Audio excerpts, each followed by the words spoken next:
Police मुख्यालय की press वार्ता में आप सभी का स्वागत है।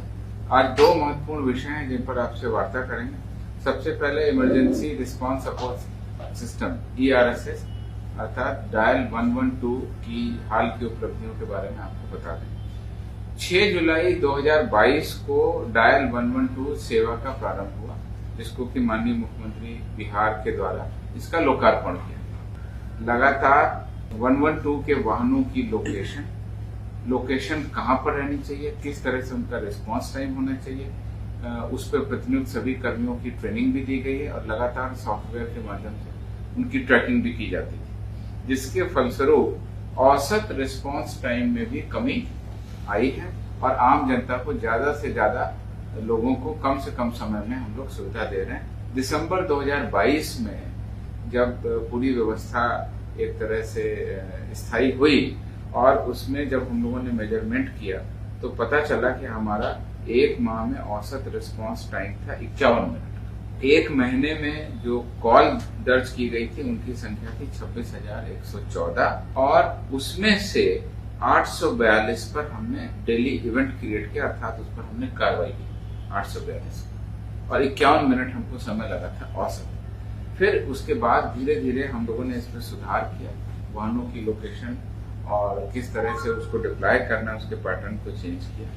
तो उसके बाद जुलाई 2023 में ये घट करके हो गया है 21 मिनट 49 सेकंड और इसमें जो एक माह के एक दिन में जो हमारी पंजीकृत कॉल थी वो 3,558 हो गई और कुल पंजीकृत कॉल एक महीने में हो गई है 1,10,324, यानी कि जुलाई में 3,558 लोगों को एक दिन में औसतन हम लोगों ने इससे मदद पहुंचाई और समय था 21 मिनट। उसके बाद अगस्त सितंबर दोनों महीनों में भी हम लोगों ने लगातार इसको रिस्पांस को सुधारा और अक्टूबर 2023 का आंकड़ा मेरे पास में है।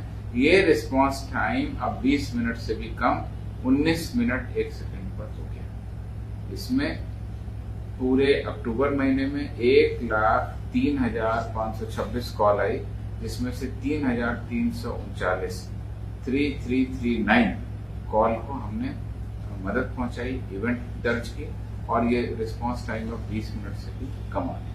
तो मुझे लगता है ये बहुत बड़ी उपलब्धि है और मीडिया के माध्यम से आम जनता से भी अनुरोध है कि डायल 112 सेवा आपातकालीन परिस्थितियों के लिए आम जनता की सुविधा, आम नागरिकों की सुविधा, खासकर महिलाओं और वृद्धजनों की सुरक्षा और सुलभ उनको सहयोग के लिए चालू की गई है।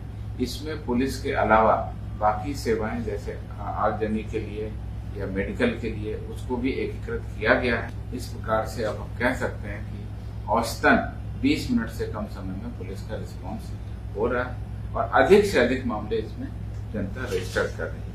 जहां पिछले वर्ष दिसंबर 2022 में एक दिन में 842 कॉल आ रही थी, वहीं इस साल बढ़ करके अब अक्टूबर 23 में 3,339 कॉल आ रही है पर डे।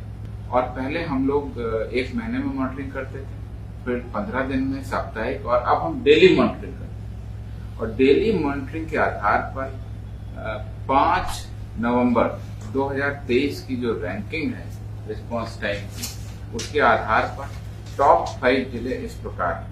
जहानाबाद औसत टाइम 7 मिनट 49 सेकंड, बेगूसराय औसत टाइम 8 मिनट 21 सेकंड, नवादा औसत time 8 minute 25 second, Purnia 8 minute 45 second और गोपालगंज 8 मिनट 49 सेकंड।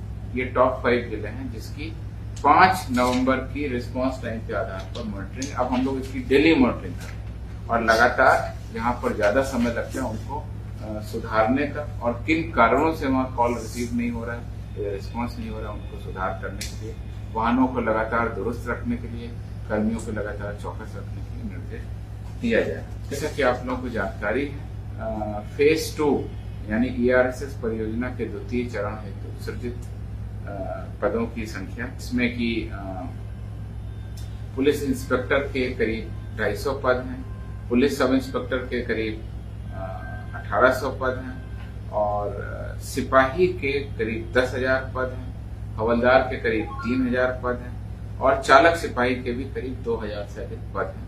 कुल 19,288 पदों को सृजित किया गया है। इसमें 884 4 पहिया वाहन और 550 2 पहिया वाहन भी शामिल है। तो इस प्रकार से द्वितीय चरण के भी पूरा होने पर अब आम नागरिकों की सुविधा के लिए ये जो सहूलियत है, हमारी जो सुविधा है, वो ग्रामीण क्षेत्रों में भी उपलब्ध है।